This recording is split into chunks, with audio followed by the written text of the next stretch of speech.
देखो कैसा केक लाए अब्बा। और वापस टेप लगाना है इसी तरह। हाँ ये रहा, एक ये रहा। गत्ता नहीं काट देना। अच्छा 11वीं इन्होंने ऐसे लिखवा दिया यार, मैंने इंग्लिश में बोला था 11वीं 11वीं। चलो खैर कोई नहीं। बिस्मिल्लाहिर्रहमानिर्रहीम, अस्सलाम वालेकुम। कैसे हैं आप सब? होप सब ठीक होंगे, खैरियत से होंगे। अल्लाह ताला आप सबको अपने घरों में खुश आबाद रखे, आमीन सुमा आमीन। दिल से दुआ सबके लिए। और मैं जा रही हूँ अम्मी के घर 11वीं की दावत में, और आज मेरी छोटी बहन भी मेरे साथ जा रही है क्योंकि उसके हस्बैंड को भी ऑफिस जाना था, यानी ऑफिस गए हुए थे और बिल्कुल टाइम नहीं था, और वो भी बहुत लेट आने वाले थे। और यहाँ मेरे हस्बैंड के साथ भी यही मसाइल रहते हैं। उनकी तो खैर नाइट ही थी मेरे मियाँ की, तो उनको बिल्कुल ना जा सकते थे ना वो मुझे लेने आ सकते थे। तो यहाँ पे हम दोनों बहनें आज साथ मिलकर जा रहे हैं। और बस यही बात है ना कि रास्ते अल्लाह पाक बनाते हैं। एक दिन पहले इत्तेफाकन मुझसे मिलने आई, तो मैंने पूछा कैसे जाओगे, तो कहने लगी यार मैं खुद परेशान हूँ, मेरे मियाँ को ऑफिस जाना है। तो बस हमारा जो है ये बन गया प्लान कि हम साथ चलते हैं। तो ये मेरे घर आ गई थी, बस अब हम दोनों बहनें मिलकर जो है अम्मी के घर 11वीं की दावत में जा रहे हैं।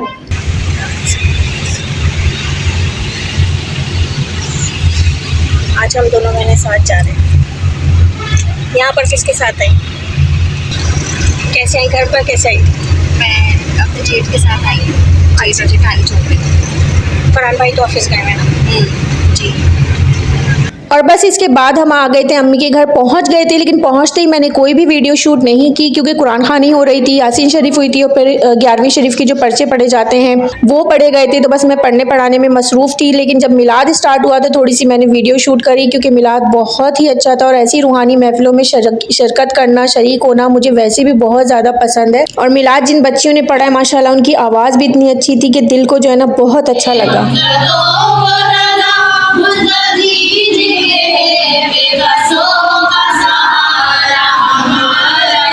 और ऐसी महफिलें अल्हम्दुलिल्लाह मेरे घर होती रहती हैं। मेरी मैके में शुरू से, जब से मेरी शादी नहीं हुई थी तब से हमारे घर में ये सारे जो मिलाद वगैरह होता था पहले से भी। और यहाँ मैं बैठी हूँ मिलाद सुन रही हूँ, और मेरे साथ सारे लोग थे। लेकिन मैंने पूरी कोशिश की कि मैं ज़्यादा किसी का फेस ना लूँ, और क्योंकि अच्छा नहीं लगता भाई बगैर पूछे। मैं कोशिश तो यही करती हूँ कि किसी की वीडियो ना बनाऊँ ज़्यादा, लेकिन सम टाइम ऐसा होता है कि हम वीडियो बना रहे होते हैं और पीछे से किसी का अगर अचानक से फेस आ जाए या कुछ हो जाए तो फिर मुश्किल हो जाती है। लेकिन कोशिश यही होती है कि अगर कोई पर्दा करता है या है तो फिर मैं उसकी वीडियो ना बनाऊं। खैर यहाँ पे जिनके भी फेस आपने देखे हैं उनमें से मैंने सबसे इजाज़त ले ली थी। और मेरे साथ कल इतना बुरा हुआ यहाँ पर, मतलब मैं गई थी इतनी खुशी खुशी, और यकीन करें मेरा दिल इतना ख़राब हुआ है कि पूरी रात मुझे नींद नहीं आई। मेरा कल जो है यहाँ पे मोबाइल जो है वो गुम हो गया, और ऐसा गुम हुआ कि मतलब मैं ढूंढते ढूंढते थक गई, पूरा घर छान मारा लेकिन वो मोबाइल ना मिला। क्योंकि मेहमान भी बहुत ज़्यादा थे, सब थे, लेकिन अल्हम्दुलिल्लाह हमारे सारे मेहमान बहुत अच्छे हैं, सारे पड़ोसी बहुत अच्छे हैं। ऐसा लग रहा था कि आसमान निकल गया या ज़मीन निकल गई, आसमान ने गायब कर दिया मोबाइल को। मोबाइल कहाँ चला गया कुछ समझ में नहीं आया। मेरे सारे बहन भाई सब, मेरे चचा फुप्पी सारे इतने परेशान हो गए। अच्छा मेरी परेशानी की वजह यही थी, मेरा व्लॉगिंग चैनल मेरा इसी मोबाइल में था और मैं यही वाला मोबाइल लेकर गई थी। तो इसमें मोबाइल में मेरा चैनल था, और आपको पता है कि चैनल पे कितनी मेहनत होती है, कितनी चीज़ें होती हैं इंसान के करने के लिए। और 1 साल से मैं इस चैनल को कंटिन्यू करी हुई हूँ, मेहनत कर रही हूँ। बच्चे भी छोटे हैं, सबको लेकर चलना, कभी कभार इंसान बहुत ज़्यादा थक भी जाता है फिर भी कोशिश करता है वीडियो बनाए। तो मैंने इतनी मेहनत इस चैनल पे की हुई, और वो चैनल इस मोबाइल में था और मुझे बिल्कुल नहीं पता। आप लोग प्लीज़ मेरी हेल्प करिएगा, मुझे ज़रूर बताइएगा अगर आप लोगों को पता है कि अगर मोबाइल जिस चैनल में हो अगर वो मोबाइल खो जाए तो क्या चैनल रिकवर हो सकता है, क्या हो जाएगा रिकवर? अगर ऐसा हो सकता है तो काइंडली जिसको इस बारे में इंफॉर्मेशन वो मुझे ज़रूर बताइएगा, क्योंकि मैं कल बहुत ज़्यादा रोई, इंतहा से ज़्यादा डिस्टर्ब हो गई, पूरा घर डिस्टर्ब हो गया। पूरी जो महफिल थी ना, मिलाद शुक्र है ख़त्म हो चुका था, खाना वाना हो चुका था और आधे मेहमान जा चुके थे, ये अल्लाह का शुक्र है। उसके बाद लेकिन मेरा मोबाइल गायब हुआ और बहुत ज़्यादा ना मैं रोई, और घर में मुझे अच्छा भी नहीं लगा, सब परेशान हो गए थे मेरी वजह से। लेकिन end of the day mobile जो है वो किचन से बरामद हुआ। किचन में हम शायद मैं ही रख के भूली होंगी डेफिनेटली, और कौन भूलेगा। और यहाँ खाना की देग आ चुकी थी और अम्मी किचन में थी, खाने की करी थी तैयारी, क्योंकि मिलाद का बस अब एंड चल रहा है। लेकिन जो वही बात है, जब इनके छोटे छोटे बच्चे हो ना, वो माएँ ज़रा आगे पीछे होती रहती हैं, ये मेरे बड़ी बहन का बेटा है जो इस वक्त मेरी गोद में है, जो उसको तंग कर रहा था तो मैंने उसको ले लिया। और ये मेरी बेटी मेरी बड़ी बहन के पास बैठी है। हमारे बच्चे ना एक दूसरे के पास, क्योंकि हम बहनें मिलती जुलती हैं ना, तो एक दूसरे के पास हमारे बच्चे चले जाते हैं। मैं अपनी बहन के बेटे को बहला रही थी और मेरी बेटी जो है अपनी खाला के पास बैठी थी। और वही बात है ना, खाला माँ जैसी होती है। अच्छा, हम दोनों बहनें मिलते भी बहुत हैं ना, हमारे बच्चे ना हम लोग की गोदों में आके चुप भी हो जाते हैं। तो वो रो रहा था, वो नीचे था, तो मैं भी उसी के पास आ गई। लेकिन जो भी हुआ कल मेरे मोबाइल का जो सीन हुआ ना यार, इतना कोई ख़तरनाक था। एक तो मोबाइल, उसमें उसके अलावा भी, चैनल के अलावा भी काफ़ी डॉक्यूमेंट्स मेरे कुछ सेफ़ हैं, कॉन्टैक्ट्स ऐसे ऐसे सेफ़ हैं जो मेरे लिए बहुत ज़्यादा मायने रखते हैं। वारिस, उसको ले आओ छोटी को। वारिस, मैं ऊपर जा रही हूँ क्लास में। बेटा बहन को ले आओ। वारिस, बहन को ले आओ। बहन को ले आओ, मैं ऊपर जा रही हूँ क्लास में।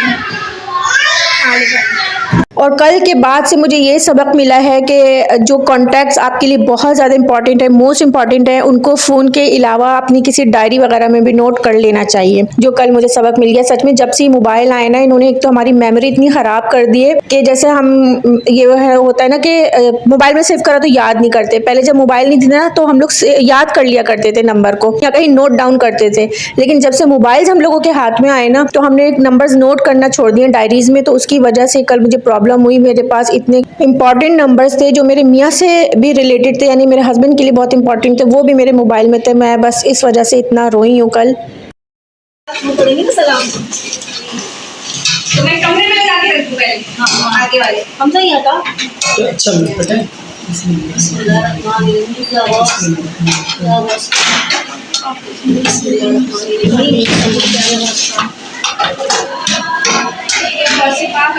मेरा बाप बिल्कुल सही किया।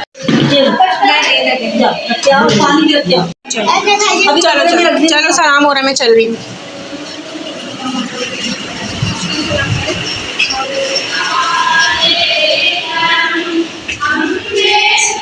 और अब यहाँ फाइनली दुआ मांगी जा रही है। मिलाद ख़त्म हो गया है, बस अब खाने की तैयारी हो रही है नीचे। नीचे से हाथ बोला नीचे ले ये ऊपर वाला ऊपर। हाँ, ऐसे कर। हाँ, लाओ मुझे दे दो, वो मैं लेके जा रही हूँ। लाओ ये मुझे लेके जा, मैं लेके जा। और फाइनली यहाँ खाना लग चुका था और खाना बहुत मज़े का था। अम्मी ने बिरयानी बनवाई थी और जर्दा अम्मी ने बनाया था, जो कि वाकई बहुत अच्छा बना था, जैसे देख का होता है। तो यहाँ पर अब खाना लग गया और मेरी फुप्पियाँ करवा रही हैं सारे काम। लेने जा रही हो?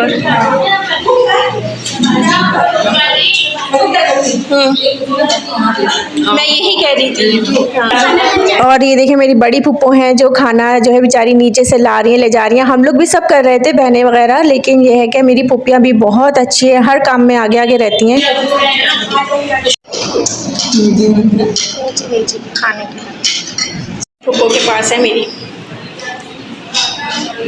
और ये देखें, आप चेक करें कि एक फुप्पो मेरी खाना ले रही है, लगा रही है, खाने में मदद कर रही हैं, और एक फुप्पो मेरी बेटी को लेके खड़ी है, क्योंकि मैं भी खाना लगवा रही थी, ऊपर नीचे हो रही थी, तो वो मुझे तंग कर रही थी। तो यहाँ फुप्पो ने उसको संभाल लिया था, जैसे हम लोगों को संभाला था बचपन में। आज हमारे बच्चों को भी इसी तरह प्यार देती हैं, इसी तरह मोहब्बत देती हैं। और जो कल मेरा मोबाइल गुम हुआ, उसमें मेरे चचाओं ने, चारों चचा थे मेरे, 4 चचा माशाल्लाह, चारों ऐसे मुझे सपोर्ट कर रहे थे, मेरे लिए ऐसा भाग रहे थे पूरे घर में, ऊपर नीचे हो रहे थे, मेरा मोबाइल ढूंढ रहे थे। साथ मेरी फुप्पियाँ भी मुझे चुप करा रही थी, इतनी मोहब्बत दे रही थी कि बस दिल कर आप लोग के साथ ये बात ज़रूर शेयर करूँ। काश वो मंजर भी मैं आपको दिखा पाती, लेकिन जाहिर है मेरे पास मोबाइल ही नहीं था, मेरा मोबाइल ही तो गुम हुआ था, तो मैं व्लॉग बना ही नहीं सकती थी। वैसे खैर मुझे अपना होश भी नहीं था बिल्कुल। तो खैर इसी के साथ अपने ब्लॉग का एंड करूँगी, आपसे इजाज़त चाहूँगी। इंशाल्लाह कल मिलेंगे किसी नए ब्लॉग के साथ। चैनल के साथ जुड़े रहे, लाइक शेयर सब्सक्राइब करें, अपना ख्याल रखें, दुआ में याद रखें। अल्लाह हाफिज़।